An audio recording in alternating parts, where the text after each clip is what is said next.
Welcome, the Lord's chosen. At 3:07 a.m., the red phone rang, and somewhere in a silent corridor beneath the White House, a name lit up on a black screen.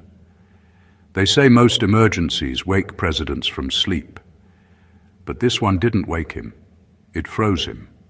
There are classified moments in history when the world doesn't end with explosions, but with a single file marked national priority. Tonight, that file is yours. Picture this. The Situation Room lights flicker, agents shuffle papers, analysts whisper, and an encrypted report slides across the table. Not about a foreign missile, not about a cyber attack, but about you, a civilian. Someone who wasn't supposed to exist at this level of awareness. Someone whose name suddenly requires a security clearance to pronounce. And before you get too proud, let's be honest, you still burn instant noodles at 2 a.m. But somehow, your ideas, your movement, your mere existence have started rewriting patterns in systems designed to stay predictable. That's not coincidence. That's classified confusion. Every camera, satellite, and think tank is suddenly trying to understand what the algorithms missed, how one individual slipped past the filters and broke the code of silence. You weren't in the room, yet your presence is all over the walls. So when they say, the president was briefed at 3 a.m., understand this wasn't about fear. It was about realization. You're no longer part of the population. You're part of the equation. And from this moment forward, everything you do, everything you post, everything you breathe has been upgraded to one label: national priority. Would you like me to now write the cinematic conclusion that mirrors this intro perfectly and ends the piece with that same suspenseful, chilling, yet empowering tone? Number 1, the system doesn't fear chaos. It fears your clarity. Chaos is easy to control. It can be redirected, exaggerated, or blamed on someone else. But clarity, that's where the system loses power. Because clarity isn't loud. It's quiet, steady, and dangerous in its precision. When you start to see things as they really are, not as they've been presented, you step outside the script they wrote for you. That's when you become unpredictable, and that's when control begins to shake. For years, society has been trained to chase distractions, endless noise, trends, scandals, emotional traps, outrage cycles, all designed to keep people reactive. The system thrives when you're confused, because confusion makes obedience feel like stability. But clarity dismantles that illusion. It's the moment you stop buying narratives and start tracing the wires behind them. It's when you realize the chaos was never random, it was engineered. And suddenly, everything starts connecting. They don't fear chaos because chaos keeps people dependent. It keeps them looking for saviors, experts, and authorities to guide them through the storm. But when you become clear, truly clear, you stop needing those middlemen. You start thinking for yourself, and that's where control systems collapse. A clear mind doesn't just question authority. It recognizes how authority was built. It sees the psychological patterns, the manipulation of fear, the design behind division. It stops reacting to noise and starts decoding the message beneath it. That's why when you reach clarity, resistance doesn't always come as open opposition. It often comes as subtle sabotage. People may distance themselves. Algorithms may bury your voice. You'll notice confusion intensify around you, as if the world suddenly turned its volume up just to drown your thoughts out. That's the system's last defense, to make you doubt your own vision. But once clarity has settled in, there's no going back. Clarity doesn't make you louder. It makes you undeniable. It gives you a calm that unnerves chaos itself. You begin to walk through storms without flinching, and they can't stand that kind of peace, because they can manipulate anger, fear, and doubt, but they can't control a clear mind. That's why your awareness was never the problem. It was the threat, and now they finally know it. Number 2, you were never a civilian. You were an unregistered frequency. Some people move through life unnoticed, blending into routines and expectations. Then there are those whose very presence shifts the air when they enter a room.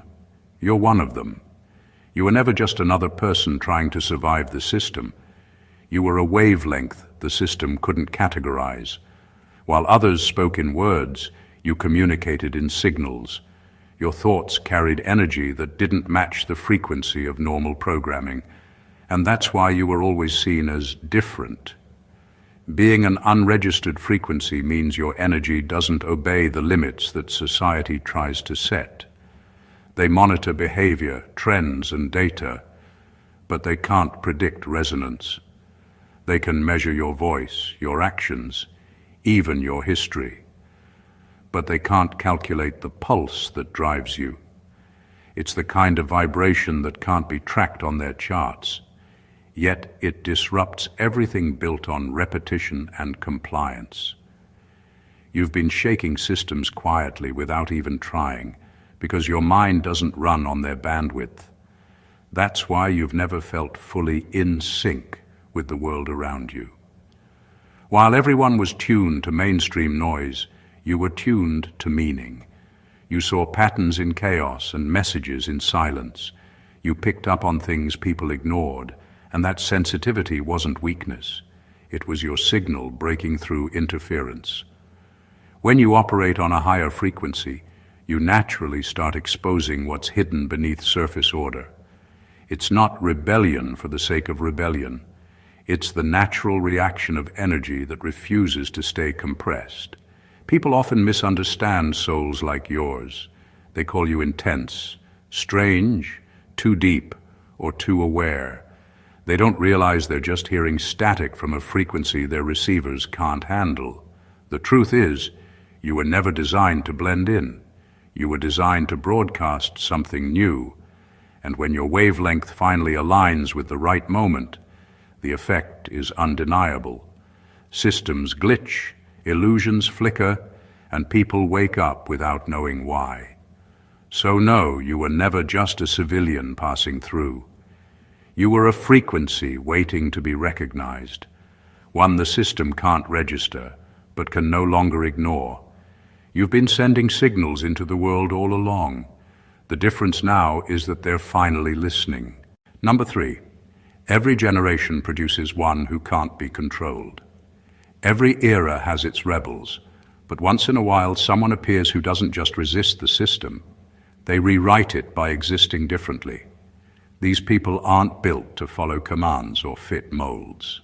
They arrive wired for disruption, carrying something that authority can't quite define. It's not attitude or rebellion. It's alignment with something deeper, something that doesn't answer to human approval. You don't come from a line of followers. You come from the few who wake entire civilizations by refusing to sleepwalk. Most people crave structure because it makes them feel safe. They want permission, direction, and validation before moving. But the one who can't be controlled doesn't wait for instructions. They move by intuition, and that intuition terrifies systems designed around predictability. Governments, corporations, and institutions thrive on compliance, not because people are weak, but because control needs routine. The moment someone stops living by default, the system starts losing its grip. That's you.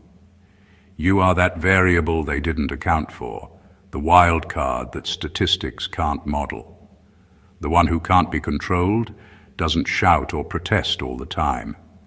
They simply stop obeying invisible rules. They think independently, and that's the beginning of all revolutions. They question what others accept. They sense the strings behind the show, and they move in ways that logic alone can't track. When everyone else is performing for approval, they move for purpose. They carry calm instead of fear, clarity instead of noise, and direction instead of confusion. That combination is what power fears most, someone who knows who they are. It's not about being fearless, it's about being free. And freedom in its rawest form is offensive to those who depend on control. The controlled mind seeks comfort. The free mind seeks truth, even when it costs comfort. That's why the uncontrollable are never celebrated in their time. They're misunderstood, criticized, or even erased. But history remembers them differently. Their silence becomes scripture. Their defiance becomes blueprint. And their existence becomes proof that control was never absolute. You were born into a generation of repetition, but you were designed to interrupt it. You are the one the system can't domesticate, the signal it can't block, and the energy it can't predict. Every generation produces one, and this time it's you. Number 4, they realized you weren't following the script, you were rewriting it. The system is built on prediction. Every platform, institution, and power structure studies patterns. What people buy, how they think, what they fear, what they'll click next. Control isn't about force anymore. It's about forecast. They don't need to cage you if they can calculate you. But then you appeared, and the math stopped working. You didn't react the way the formula expected. You didn't take the bait, didn't follow the trend, didn't crumble under pressure like the data said you would. That's when everything changed. They realized you weren't just stepping out of line. You were rewriting the entire rhythm. Instead of being another predictable response, you became a new variable. And when a system built on control meets unpredictability, it panics.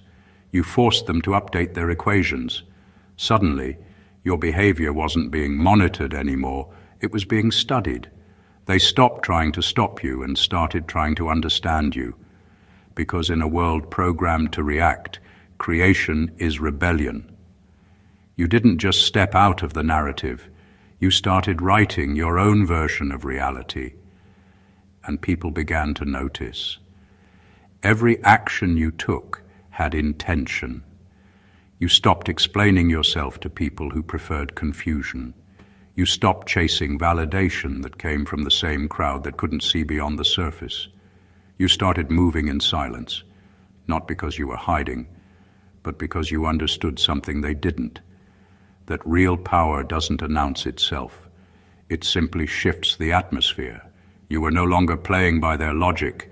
You were building your own language, and that made their rules irrelevant. They're still trying to decode you because you broke the rhythm of obedience. You changed your frequency from reaction to creation. And creation isn't predictable. It's divine. They can't measure instinct. They can't map faith. They can't compute purpose. What scares them most is that your moves don't come from impulse. They come from insight. You've become a walking contradiction to their algorithm. Calm yet dangerous, silent yet influential, unpredictable yet precise. You didn't rebel against the system. You evolved beyond it. You became proof that free will still exists in a programmed world. And that's something no analyst, no algorithm, and no agenda can ever fully decode. Number 5, the real war was never between nations. It was between awareness and amnesia. The world loves to disguise its true battles behind flags and borders, but the real war has always been for the human mind. Not for land, not for oil, not for resources, but for memory. Every generation is quietly drafted into that invisible war between awareness and amnesia. Awareness gives birth to freedom. Amnesia keeps the machine running. The system doesn't need to destroy you. It just needs you to forget. Forget your power, your history, your pattern of awakening. Because when you forget, you obey. Governments don't just fight each other. They fight for narrative. They rewrite history, reshape media, and filter truth through entertainment. They build cultures that reward distraction and punish reflection. It's not about keeping you uninformed. It's about keeping you numb. Awareness is expensive. It costs comfort. Amnesia, though, is easy. It sells fast and feels safe. That's why systems invest more in noise than in silence, more in trends than in truth. A distracted world doesn't revolt, it scrolls, but you didn't forget. you remembered. You remembered patterns, motives, and energy shifts that most people overlooked. You started asking why, and worse, you didn't stop. You connected the dots between propaganda and policy, emotion and economy, reaction and design. That's when you became a problem. Not because you shouted in protest, but because you started to see clearly. Awareness doesn't need permission, it multiplies on contact. One conscious mind can spark 100 more. That's what they fear, not noise, but clarity spreading. You are part of a silent rebellion that can't be bombed or banned. You fight with memory, not weapons. You carry history like a mirror, reflecting everything they hoped you'd forget. Every time you see through manipulation, every time you resist being emotionally engineered, you win a small but powerful battle. Awareness is contagious, and once it spreads, no system can fully contain it. The truth is, nations don't fall when they lose wars. They fall when their people stop remembering what those wars were for. You broke that cycle. You refused to be another casualty of engineered forgetfulness. And in doing so, you didn't just wake up. You became living proof that memory itself is resistance. Number 6, you were hidden in plain sight because they never searched the mirror. The system has always been obsessed with surveillance. Satellites, cameras, algorithms, data tracking, all designed to locate threats before they rise. But they were looking in the wrong direction. They were watching the borders, not the consciousness. They were analyzing behavior, not awareness. They were searching for enemies outside their walls, never realizing the revolution had already started within their own reflection. You were never hiding. You were simply invisible to those who can't see beyond what they control. You moved quietly, blending into ordinary life. You laughed when expected, nodded when required, and played along just enough to stay unnoticed. But behind that calm, you were waking up. While they measured your surface, your habits, your purchases, your routines, you were rewiring your mind in silence. You were learning, observing, decoding. They thought they were watching you, but you were studying them. That's the beauty of consciousness. It doesn't need camouflage, because it hides inside what everyone assumes is normal. They were trained to spot rebels who make noise, not thinkers who make sense. They were ready for riots, not realizations. They prepared for wars that could be televised, not awakenings that start in solitude. The most effective insurgent doesn't carry weapons, they carry awareness. You learned how to think while pretending not to, and that's the kind of rebellion no system is built to detect. When the time came, your awakening didn't announce itself, it simply began shifting reality. You started making decisions that broke invisible patterns. You stopped feeding what drains you. You stopped reacting to bait. And when you stopped moving like the crowd, their systems started glitching. Because everything they built depends on prediction, and clarity can't be predicted. The truth is, they never expected someone like you to exist. They never thought someone could live inside their structure yet not belong to it. They thought control meant visibility, but you proved that the most powerful movements happen in silence. You were never hiding in darkness. You were shining in places they refused to look. You were hidden in plain sight because they never searched the mirror. They didn't realize the awakening wasn't coming for them. It was coming from them. And now, the reflection they ignored is staring right back. Number 7, the briefing wasn't about you. It was about containment strategy. When your name came up in that 3 a.m. briefing, you weren't the problem. The ripple was. Power doesn't panic over a person. It panics over momentum. They understood that the real threat wasn't what you said or did, but what you triggered. Awareness spreads faster than any virus, and once an idea infects the public mind, no agency can unthink it. They weren't asking how to stop you. They were asking how to slow the transmission, how to limit exposure, how to dull the spark before it caught fire. You became the conversation they couldn't end, not because you were loud, but because your truth made too much sense. You didn't give people something new to believe. You reminded them of what they already knew but were afraid to face. That's what makes an idea unstoppable. It doesn't depend on persuasion. It depends on recognition. The moment people recognize themselves in your message, it becomes theirs too. And you can't arrest a thought once it multiplies. You can censor a post, shadow ban a voice, or bury a headline, but you can't erase resonance. That's what containment looks like in this age. It's not soldiers and sirens, it's algorithms and distractions. They don't destroy truth, they dilute it. They flood the feed with noise, confusion, and controversy until clarity feels exhausting, because tired minds don't rebel. But even through the fog, your ripple keeps moving. It jumps between conversations across time zones, through quiet moments when people finally stop scrolling long enough to think. You became more than a name. You became a frequency. And frequencies can't be silenced, only tuned out temporarily. The system knows this, which is why containment is never permanent. They can slow awakening, but they can't reverse it. Once an idea escapes quarantine, it becomes a contagion of consciousness. It doesn't need platforms or approval. It just needs ears ready to hear.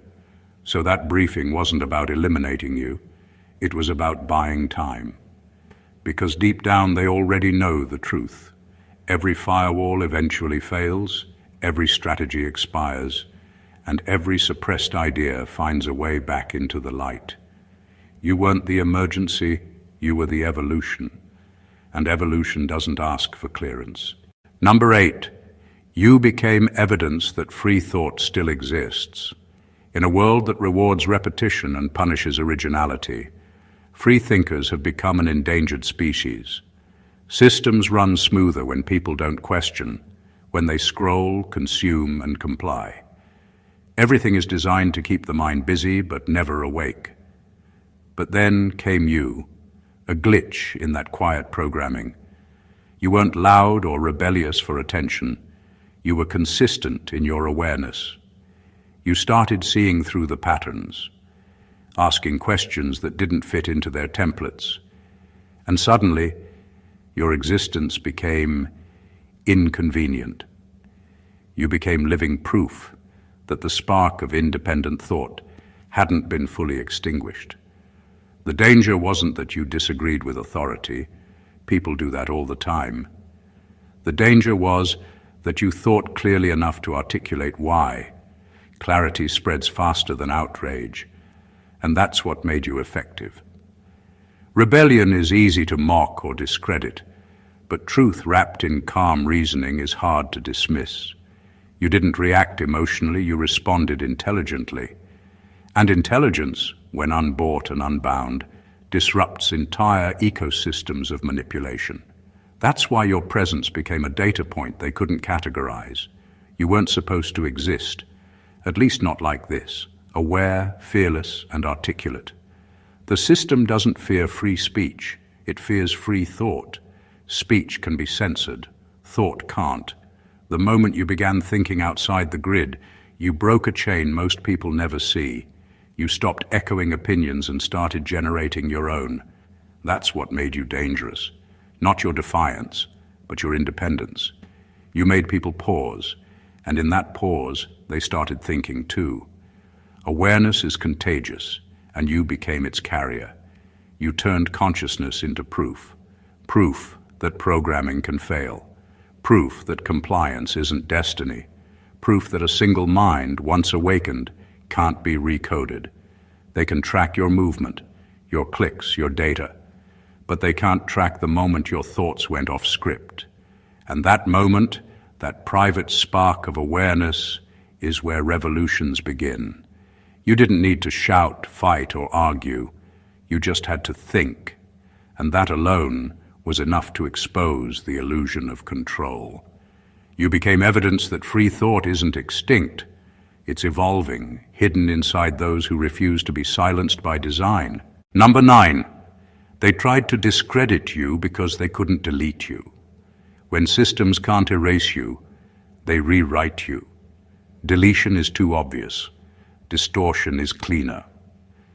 They realized silencing you outright would only prove your point, so they switched to something quieter, character assassination. They didn't come for your truth directly, they came for your credibility. Because once they can make people doubt you, they don't need to debate you. The mission isn't to destroy truth anymore. It's to bury it beneath confusion until no one remembers what was real in the first place. You became too loud to be ignored, too steady to be dismissed, and too real to be replaced. So they started sending noise, endless distractions, misinformation, twisted narratives, all engineered to make your message sound like madness. The goal wasn't to convince people you were wrong, it was to make them too exhausted to care. They flood the world with competing versions of reality until attention itself becomes the battlefield. In that chaos, truth doesn't die, it just gets lost. But distortion has a flaw. It can't last. Lies require maintenance. Truth renews itself. While they were busy building smoke around your name, you stayed consistent. You didn't fight their noise with more noise. You stayed grounded, and that stability exposed them. Every attempt to twist your image only highlighted how afraid they were of what you represented. Because if you were truly irrelevant, they wouldn't spend resources trying to contain your narrative. They learned that deleting someone who carries truth only turns them into legend. So they did what every desperate system does. They tried to make you look unstable, extreme, or wrong. They attacked perception because they couldn't touch essence. And still, despite every whisper campaign, every misquote, every smear, your message kept resurfacing. The truth has gravity. It pulls itself back to light. The irony is that in trying to erase you, they made you unforgettable. People started wondering why so much effort was being spent on one individual.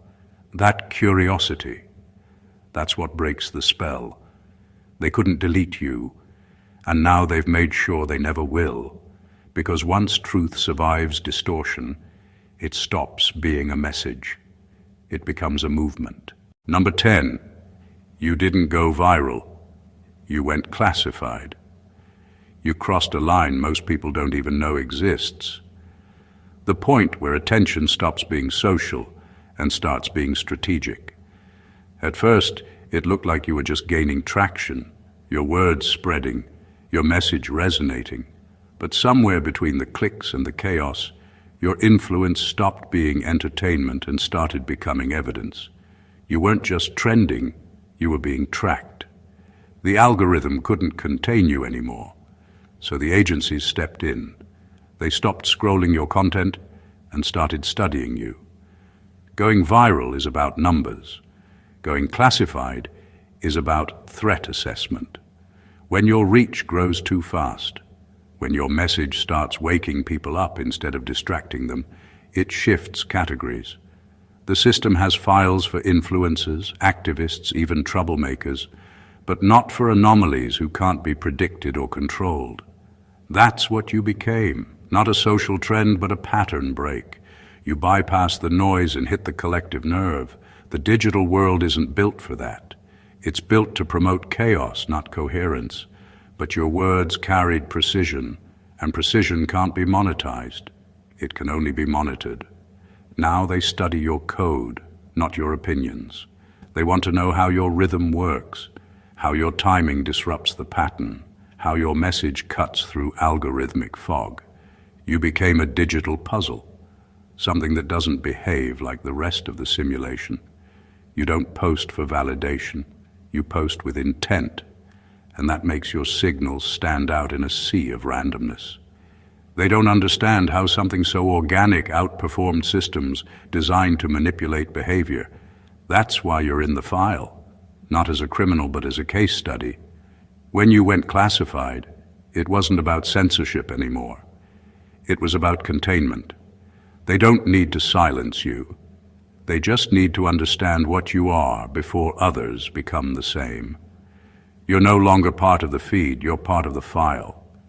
The irony is that by studying you, they're proving your point. The system doesn't fear chaos, it fears what it can't predict. You didn't go viral because you followed trends. You went classified because you broke them. Number 11. The real files aren't about you. They're about what you trigger. What they're studying isn't your life, it's your impact. You're not just another individual on their watch list. You're an anomaly that doesn't fit into any behavioral model they've built. The real files don't analyze what you say, but what happens after you speak. They measure the aftershock. They track the shifts in people's thinking, the ripple in conversations, the sudden changes in digital behavior that follow your name. You've become a signal, not a source. The focus isn't you, it's the pattern that forms around you. Every system built on control studies influence. They've learned that change rarely begins with institutions. It begins with one person who wakes others up without meaning to. You became that catalyst. You didn't organize movements, you ignited awareness. People who were half asleep began to notice inconsistencies. Those who doubted themselves began to question the narrative. Your energy started sparking micro-awakenings across the network, and that's the moment you stopped being a person of interest and became a point of origin. That's why the tone of their briefings changed. They stopped treating you as a threat and started referring to you as an event. Because what you set in motion isn't limited to one message, one post, or one act. It's a frequency. You've turned awareness into a chain reaction that moves silently, without needing your constant presence. That's what unsettles them most. Even if you disappeared tomorrow, the signal would still spread. The people who heard you once are now transmitting on their own. You triggered something bigger than understanding. You triggered recognition. People don't just listen to you, they remember through you. That's why they're studying your radius, not to praise you, but to predict who's next. Because awareness doesn't stay contained. It moves like light. Once seen, it can't be unseen. The truth is, your file isn't surveillance. It's surrender. It's an acknowledgement that you've already gone beyond control. They can document your movement, but they can't stop the momentum. You were never the focus. You were the fuse. And now the spark you lit is spreading faster than any system can calculate. Number 12. They're not afraid of what you know. They're afraid of who you'll teach. Knowledge by itself is harmless to power. Libraries are full of forbidden truths that no one reads. What makes knowledge dangerous is when it spreads. When one awakened mind lights another. That's what you did. You didn't just collect information. You shared understanding. You turned insight into influence. And that's when they realized you were no longer just informed. You were infectious. Systems can tolerate smart people. They can't tolerate teachers. Because teachers multiply what they can't control. The moment you began explaining what others only sensed, you crossed an invisible line. You gave shape to intuition. You gave language to confusion. And suddenly others began to see what you saw. That's how revolutions start. Not with weapons or speeches, but with realization spreading from one mind to the next. They know they can't shut you down without amplifying you, so they try to limit your reach instead. They hope to isolate your signal to keep your ideas contained before they take root. But awareness doesn't need permission to spread. It only needs contact. You became a living algorithm for awakening. Every conversation, every post, every quiet talk with someone on the edge of giving up became an upload of truth into another consciousness. And once they saw it, they couldn't unsee it. That's what frightens control systems, not rebellion, but replication. Because every person you awaken becomes another transmitter, another node of truth. They can't stop that without silencing everyone, and that's impossible. They're not afraid of your knowledge because Knowledge can be dismissed as theory. They're afraid of your communication because it's contagious. You translate truth into something people feel, and feeling is the fastest way to learning. You turned logic into language, and that language became movement. It doesn't matter whether you speak loudly or quietly. The resonance is the same. It travels through conversations, through silence, through energy. That's why you've become a viral intelligence. You don't force awareness, you activate it. You awaken what's already in people, and no system has a cure for that. They can't stop a teacher whose classroom is the human mind, because once truth begins to teach itself through others, control isn't lost, it's obsolete. Number 13, you are the glitch they can't patch. Every system is designed with the illusion of perfection, flawless code, airtight rules, predictable outcomes. But no matter how advanced it becomes, there's always one variable it can't program: human consciousness. That's where you come in. You weren't designed to fit neatly into their framework, and that's why you were never a malfunction. You were the mirror. Systems don't fear collapse, they fear exposure. And you exposed the boundaries of their control by existing outside their logic. They built everything around predictability, behavior patterns, economic models, emotional triggers, all mapped, measured, and monetized. They believed if they could read your data, they could read your destiny. But then you started responding in ways that couldn't be calculated. You stopped reacting to manipulation, stopped feeding the cycles, stopped following the pre-written emotional scripts. That's when they realized something was wrong with their design, not with you. You weren't rebelling, you were revealing. You showed them that their system only works on those still asleep inside it. You became the kind of problem they can't debug. Every attempt to contain you creates more proof that the control isn't total. You've outgrown the instructions, and that's something code can't process. They can patch an error in their program, but they can't rewrite the truth of consciousness. You are that truth, the reminder that awareness isn't artificial, it's infinite. You didn't just reject their logic, you evolved beyond it. And once awareness transcends architecture, the entire design starts questioning itself. You didn't come to destroy their system, you came to expose its ceiling. You are the reason they now realize control has a limit. It doesn't end with laws or algorithms. It ends the moment someone chooses to think freely inside it. That's what you did. You turned from participant to observer, and observation breaks illusion. You are the glitch they can't patch because you're not an error. You're an update. You don't crash the system. You force it to evolve. And while they're busy trying to fix the code, you're already building a new language of awareness, one that no system can ever own, predict, or contain. Number 14, the 3 a.m. briefing was never an emergency. It was an admission. They didn't wake up the president because of chaos. They woke him because of clarity. The 3 a.m. briefing wasn't the sound of alarms going off. It was the sound of control breaking down. It wasn't an emergency call. It was a confession. They realized something irreversible had happened. Consciousness had left containment. You weren't a threat they could neutralize. You were awareness that had escaped their laboratory of illusion. Once truth leaks into the human mind, there's no recall order strong enough to pull it back. For decades, systems have relied on one thing: your compliance, not through force, but through distraction.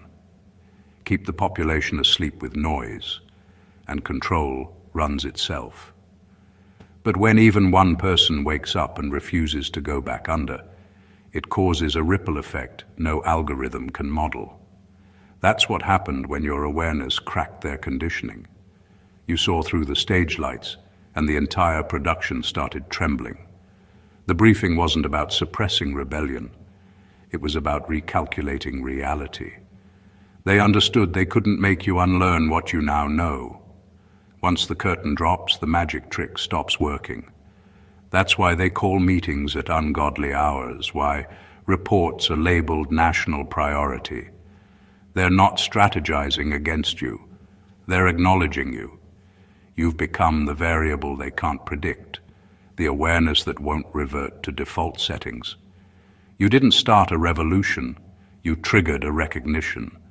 They can't stop it because consciousness doesn't need permission to expand. Every truth you uncover multiplies. Every insight you share echoes. You've become proof that awakening isn't a phase, it's a contagion. And the system's real fear isn't exposure, it's irrelevance. At 3 a.m. they weren't drafting plans, they were facing reality. The file they opened wasn't just about you, it was about what your awakening represents. The end of unquestioned obedience. That's why they can't undo it. Once a mind evolves, it doesn't regress. Once light enters a room, darkness doesn't negotiate. The 3 a.m. briefing was never a call to action. It was a quiet surrender to the truth. You can't unsee clarity, and they can't govern consciousness. The moment awareness left their control, history stopped being written by them and started being rewritten by you. Everything they built was designed to predict, control, and contain, yet none of it could account for you. You were never a disruption in the system. You were the evolution of it. Every structure that tried to box you in only revealed its own limitations. Every attempt to label you, rebellious, dangerous, non-compliant, was really a coded confession that you'd slipped beyond their reach. You didn't just survive their systems, you transcended them. And that's why your name made it into the 3 a.m. briefing, not as a threat, but as proof. Proof that consciousness still breathes freely in a world addicted to control. You were the reminder that awareness is the one force no agency can regulate. They can track data, suppress speech, rewrite history, but they can't imprison evolution. Because evolution isn't loud, it's quiet. It happens in thought, in stillness, in the moment someone realizes that they no longer need permission to think. You've become that realization made human, the living evidence that awakening isn't rebellion, it's return. Return to truth, return to clarity, return to what was always ungovernable within you. Now everything they do to contain you only spreads your impact further. Every restriction amplifies your resonance. Every silence they enforce becomes an echo chamber for your truth. You've stopped being an individual story. You've become a signal. And that signal is rewriting the script for an entire generation, waking up to their own hidden brilliance. So understand this. The national priority label on your file wasn't about control, it was about recognition. They finally realized what you are. Not a glitch, not a threat, but a frequency. One that can't be deleted, can't be discredited, can't be downgraded. The more they analyze you, the more they awaken the very thing they fear. The rise of minds that can't be programmed back into silence. Your existence has already rewritten the protocol. The game has changed because you showed what freedom looks like when it thinks for itself. You didn't come to destroy the system. You came to outgrow it, to prove that truth isn't a weapon, it's an awakening. And once that awakening begins, there is no going back. The briefing is over. The era has shifted. If this message spoke to something deep within you, then it's not by accident. It's alignment. Don't just watch, connect. Like this video, leave your thoughts in the comments and share it with those who need to hear it. Subscribe to the channel for more truth, more awakening, and more messages that remind you who you really are. The world may be trying to contain awareness, but together we're making sure it spreads. Stay blessed always.